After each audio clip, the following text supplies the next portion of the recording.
por estar acá en la primera hora de Emisoras Unidas. Vamos a la primera entrevista de hoy. Fue noticia ayer que hubo un traslado de un juez que por más de 10 años había estado ocupándose de los casos de extinción de dominio. Y esto inquieta a muchos. La razón es la siguiente. Bueno, la verdad es que no deja de extrañar que a veces ocurran cosas en el contexto de lo que nos ha tocado vivir en los últimos tiempos en Guatemala. Les recuerdo que la extinción de dominio es un mecanismo legislado. Bueno, lo que se busca con esto es atacar las fuentes de financiamiento y el patrimonio ilícitamente obtenido de grupos criminales. Y esto viene de la mano con una serie de pruebas que se han hecho en diferentes países acerca del tema. Grandes rasgos de lo que vamos a platicar con el juez Marco Antonio Villeda. Les repito, ayer se conoció que, bueno, ha llevado muchos casos de alto impacto, por cierto. Se conoció de su traslado. Entonces nos atiende el juez en este momento, así que juez Villeda, gracias por estar con nosotros. Buenos días. Buenos días, Luis Felipe, qué gusto de escucharlo y saludarlo. Le agradezco mucho que haya tomado la llamada, juez, y quisiera empezar preguntándole si a usted le tomó por sorpresa este traslado o ya lo veía venir. ¿Qué nos dice? Bueno, Luis Felipe, sí habían ya ciertos rumores que me habían dicho de que posiblemente había esa posibilidad de ser trasladado.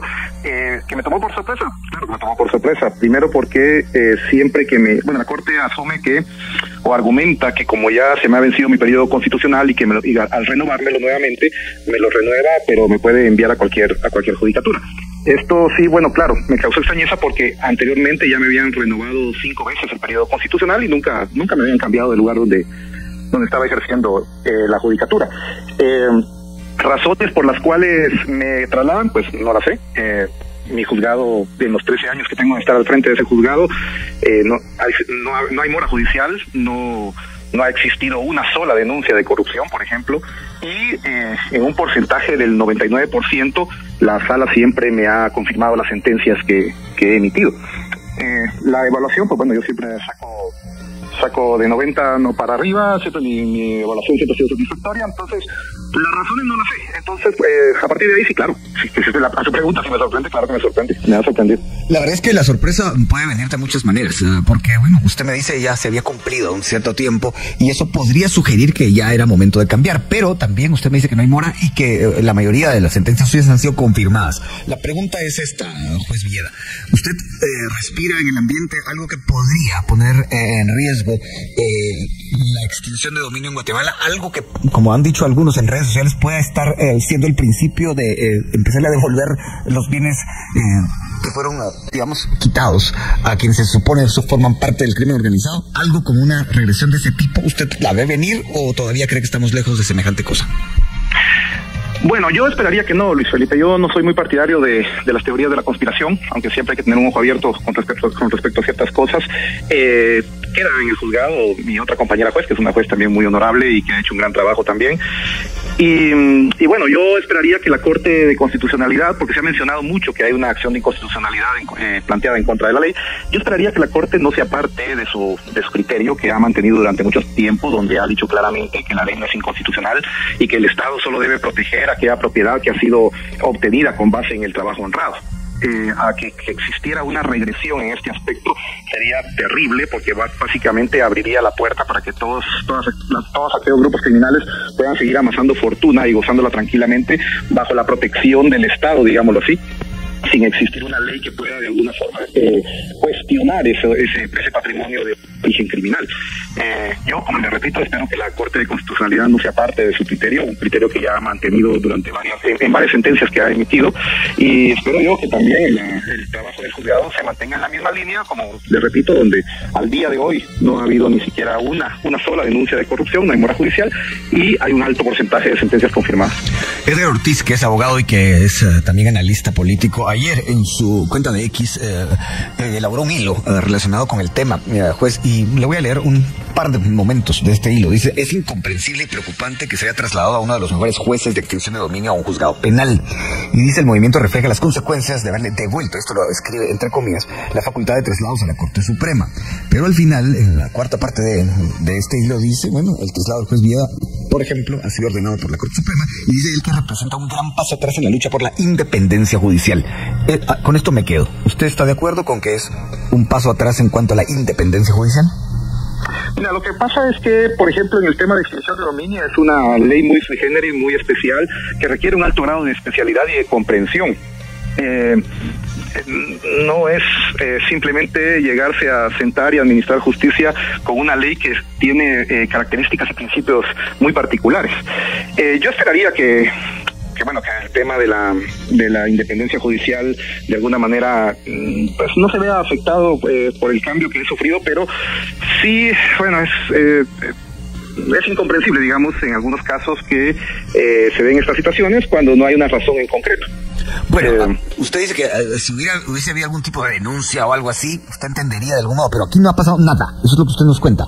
No, en lo absoluto. Nunca, como le repito, en los 13 años que tiene de estar vigente, de haber sido creado el juzgado y estar vigente la ley de extinción de dominio, por lo menos del juzgado de extinción de dominio, nadie pues ha planteado ninguna queja en relación a temas de corrupción, ni tampoco en cuanto a temas de arbitrariedad judicial, porque ya le digo, siempre las partes tienen esa posibilidad de acudir a la sala de apelaciones e incluso acudir en amparo ante la Corte de Constitucionalidad para cuestionar las resoluciones que nosotros hemos emitido, y casi que, no quiero decir en un 100%, porque han habido algunos casitos ahí donde tal vez han revocado algo, pero en un 99% siempre nos han dado la razón, tanto en la sala como en la Corte de Constitucionalidad. Juez Villeda, usted dice que desempeñar ese cargo requiere de un alto grado de especialización. ¿Puede ahondar un poco en ese tema?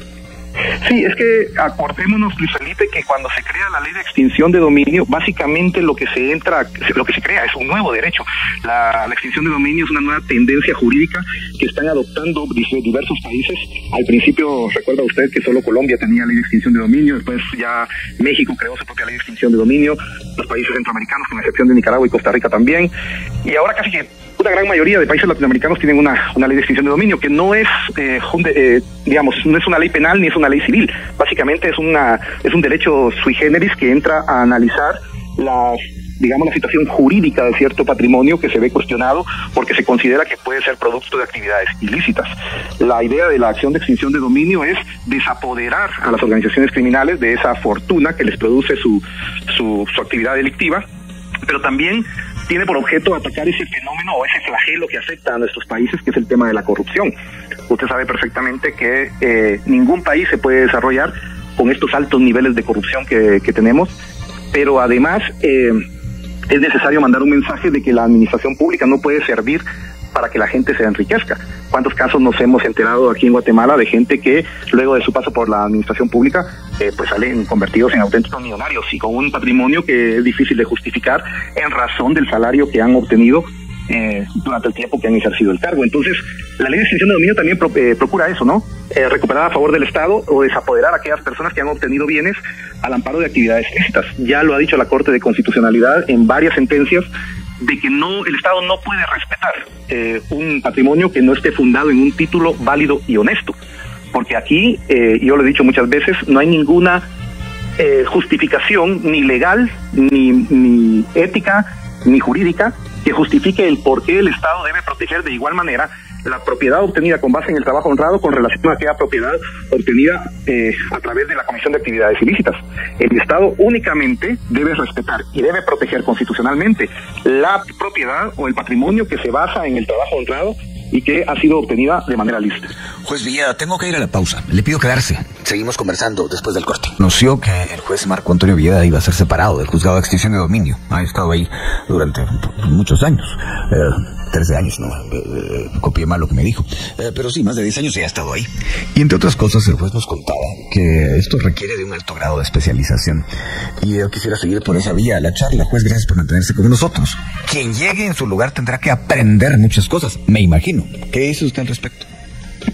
Sí, yo me imagino que sí, porque es que, ¿sabes? Aparte de todo, este no es un tema que se ve en las universidades. Por ejemplo, no hay un curso en las universidades sobre extinción de dominio porque realmente es una ley relativamente nueva, aunque ya tiene vamos a ver, va a cumplir 13 años de estar. La crearon en el 2012, lo recuerdo perfectamente bien. No, el juzgado lo crearon en el 2012. El juzgado, la ley es antes, claro. 55-2010 entró en vigencia en junio del 2011, pero el juzgado específico de extinción de dominio lo crearon en febrero del 2012, sí. Entonces, a pesar de que ya tiene sus años, sigue siendo, digamos, una legislación bastante desconocida para muchos abogados. Yo me doy cuenta en las audiencias de que muchos, por ejemplo, creen que es una ley penal especial y llegan a hacer sus alegatos en la creencia de que están en un proceso de naturaleza penal, cuando este es un proceso completamente distinto. No es ni penal ni civil, tiene procedimientos propios, tiene principios propios, incluso tiene forma de valoración, de valorar la prueba de manera muy particular.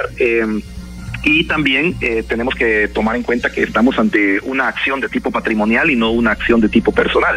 En otras palabras, no entramos a juzgar, digamos, la vinculación que pueda tener una persona con una actividad ilícita, sino que lo que entramos a juzgar es la vinculación que tiene un bien con una actividad ilícita que le dio origen, por ejemplo.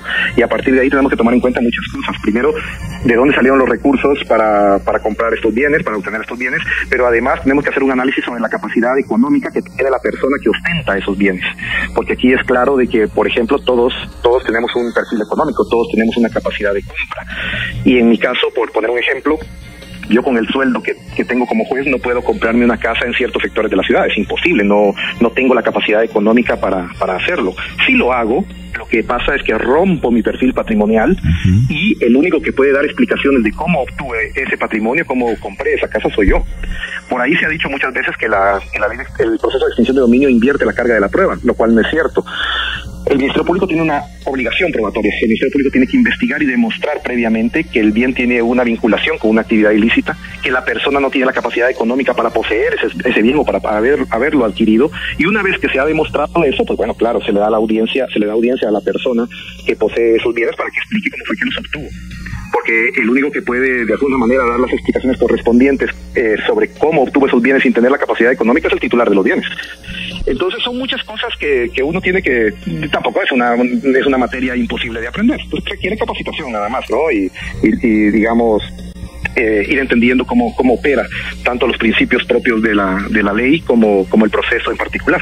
Ahora, juez, cuéntenos un poco acerca de las presumibles presiones a las que usted se ha visto expuesto en todos estos años. ¿Ha ocurrido? No, la verdad, Felipe, es que yo he tratado de mantener mi independencia, no acepto llamadas, no acepto sugerencias. La verdad es que mentiría yo si le dijera de que he estado sometido a presiones excesivas. Lo que sí sucede es que lógicamente cada vez que hay elecciones para magistrados cada 5 años me pasan la factura. Esa es la razón por la que después pues yo tengo una carrera judicial de 34 años. ¿Le pasan la factura? Yo quiero entender mejor eso. Sí, lógico. Pongo ejemplos. He pasado con voto unánime la comisión de postulación, pero nunca obtengo los votos en el Congreso, por ejemplo. Ni para hacer, entonces, resulta curioso que, por ejemplo, mi currículum alcance para ser nombrado juez internacional de una misión, pero no alcance para ser nombrado magistrado de sala, por ejemplo.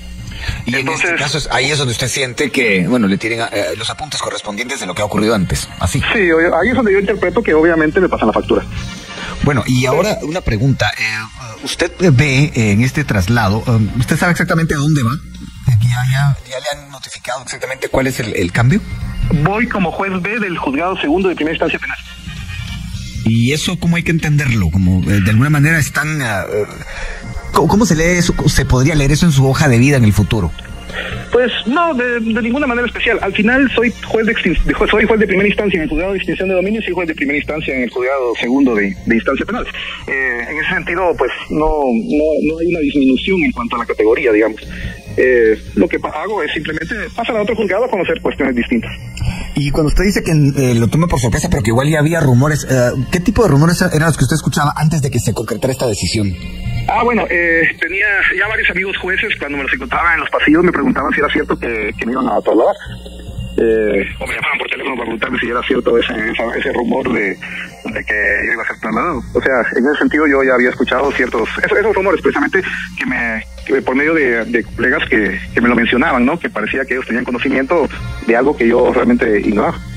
Y ahora bien, juez, cuéntanos un poco acerca de lo que se logró durante todo este tiempo. ¿Usted tiene más o menos el apunte de cuántas propiedades se extinguieron, qué tipo de propiedades y cuánto se alcanzó, grandes rasgos, para el Estado? Porque esto va a dar a las entidades de justicia. Cuéntanos un poco de eso. Sí, Luis Felipe, no tengo ahorita el dato exacto porque esto ha sido demasiado durante 13 años, pero solo de lo que ha sido extinguido, que ya tiene sentencia firme y que ya ha pasado a favor del Estado, el último dato que tenía era que entre vehículos, aviones, helicópteros, fincas, dinero en efectivo, etcétera, etcétera, el último dato ascendía a $155 millones. Ese es el dato que usted recuerda. Ese es el último dato que yo recuerdo, que en total casi que lo extinguido ascendía a eso, a aproximadamente $155 millones. Y en cuanto a su seguridad personal, ¿va a ser la misma ahora que hay traslado o va a cambiar? Pues tendrá que ser la misma, José Luis, porque yo nunca he tenido seguridad personal. O sea, jamás nunca le dieron nada así como para... Incluso con este calibre de casos que usted tenía que ver. No, en el 2000, al principio, cuando empecé a ejercer la judicatura, que pregunté sobre el tema de la seguridad personal, me indicaron me indicaron de parte de la Corte Suprema de Justicia que mi cargo no generaba riesgos, que mi cargo era un tema de naturaleza civil y que por lo tanto no se apreciaba un riesgo latente y que no ameritaba que me diera seguridad. Entonces nunca tuve. Bueno, hay preguntas de la audiencia. Dicen que un abogado me dice precisamente lo que voy a leerle ahora. Si usted cree que podría correr la misma suerte de traslado quien queda ahora a cargo del juzgado de extinción de dominio. Refiriéndonos, entiendo, a mi compañera, la licenciada Ana Isabel Guerra. Sí. Bueno, yo espero que no. Eso no lo puedo contestar, pero yo esperaría que no. Es una juez que también ha hecho un gran trabajo, muy honesta, tiene una gran capacidad y espero que no la mueva. Bueno, juez, le agradezco mucho que haya tomado la llamada. No sé si añade algo que usted crea que la audiencia deba saber de este traslado, que a lo mejor yo no le pregunté. No, agradecer a Luis Felipe la oportunidad de escucharme, de escuchar mis explicaciones con respecto a este tema.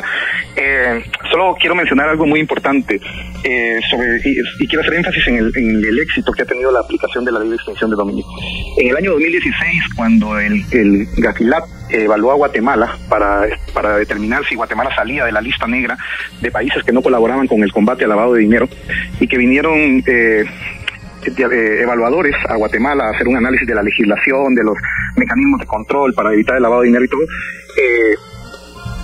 en uno de los rubros donde mejor salió calificada Guatemala fue en el tema de la aplicación de la ley de extinción de dominio. De esa cuenta, Guatemala, eso ayudó a que Guatemala saliera de la lista negra de países que no colaboraban con el combate al lavado de dinero, y Guatemala ahora está en una lista gris de países que sí colaboran, pero que aún le falta avanzar en ciertos temas. Pero quiero comentarles de que en esa época el rubro de extinción de dominio, de la forma en que se aplicaba la ley de extinción de dominio, fue el mejor evaluado. De hecho, en el 2016, luego de esa evaluación, en el 2016, fui invitada a la Comisión Europea en Bruselas, Bélgica, para dar una conferencia sobre la aplicación de la ley de extinción de dominio en Guatemala, porque entienden que es un país que la ha aplicado muy bien. De hecho, el periódico La Jornada de México nos dedicó un editorial en su momento, donde pues hacía referencia a la buena forma en que se había aplicado la ley de extinción de dominio en Guatemala y los buenos resultados que habían existido a partir de su aplicación. Y en esa cuenta Guatemala ha sido referente para muchos países en cuanto a la forma en que la ley se ha aplicado, y pues no me queda más que sentirme satisfecho de esa labor y pues agradecerles a todos ustedes siempre la atención que han tenido conmigo y con las actividades que ha realizado el juzgado. A usted por contestar nuestra llamada, no solo ahora, sino que antes también, juez Marco Antonio Villada. Muchas gracias. Y bien, hasta acá el video de hoy. Recuerden que ustedes tienen la última opinión que pueden dejar acá abajo en la cajita de comentarios. Dicho esto, nos vemos hasta el siguiente video. Adiós.